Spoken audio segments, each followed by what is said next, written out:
ito yung common mistake ng mga ibang member or ibang leaders sa network marketing.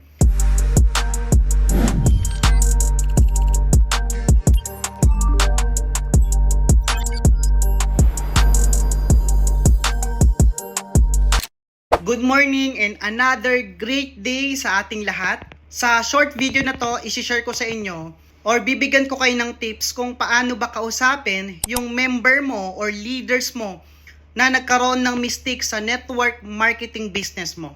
Alright, so una, kailangan na maintindihan natin na kakausapin natin yung member natin na nagkaroon ng mistake or i-correct natin siya, dapat nasa proper timing.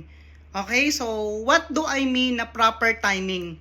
Dapat kausapin mo siya, i-correct mo siya na neutral or stable yung emotion niya, tulad ng maganda ang emotion niya, okay, tulad ng maganda yung mood niya, masaya siya. Alright, so ito yung common mistake ng mga ibang member or ibang leaders sa network marketing na banat lang sila ng banat, hindi nila tinatimingan yung kinokorek nilang member. Okay, so kinakausap nila doon sa saktong galit yung member nila, saktong hindi stable yung emotion, o kaya naman naiinis. Okay, kasi guys, kahit maganda yung intention mo na i-correct siya, okay, kahit maganda yung meaning ng sasabihin mo doon sa taong i-correct mo, kapag yan naiinis, kapag yan nagagalit at dun mo siya kinausap, mababaliwala po lahat yan. Alright? So, kailangan, number one, timingan mo. Okay? Nasa proper timing ka before mo siya kausapin. Dapat in a good mood, stable yung emotion niya, masaya siya.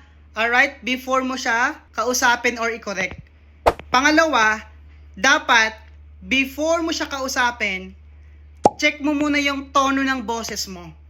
Okay? So, napakahalaga yung tone ng voice natin before natin kausapin or i-correct yung member natin. Bakit? Kasi guys, kapag yung tone ng voice mo, pagalit yan, okay? Pasigaw, kahit maganda ulit yung intention mo, baka ma-misinterpret niya. Tama ba? Tandaan po natin na we are a leader. Okay? We are not a boss. Hindi po tayo boss. Okay, leader po tayo na genuine yung gusto nating sabihin at gusto nating i-deliver dun sa taong kinokorek natin. Okay, kaya dapat i-correct mo siya, kausapin mo siya, nasa mainahong boses, at the same time, yung tone ng voices mo, dapat yung mabait, hindi yung pasigaw, hindi yung pagalit. Okay, kasi kapag ganun mo siya i-deliver yung message na gusto mong sabihin, 'di ba? Kahit sino naman, kapag ganun yung deliver ng boses niya, mami-misinterpret natin na feeling natin na galit yung taong nagsasalita. Okay? So, feeling natin na naiinis yung taong nagsasalita sa atin. Pero kapag i-deliver natin siya sa tamang boses, may nahon, at yung mabait na boses, okay, possible na mas maintindihan ka niya at mas mararamdaman niya yung genuine heart mo or love mo na concern ka sa kanya. Alright, so yun lang naman sa video na to. So etong dalawang tips na to, I hope na nakatulong sa'yo at makakatulong yan para makapag-generate ka at ma-sustain mo yung mga member at leaders mo na nagkakaroon ng mistake sa network marketing business mo. Okay, so dalawa lang. Una, proper timing.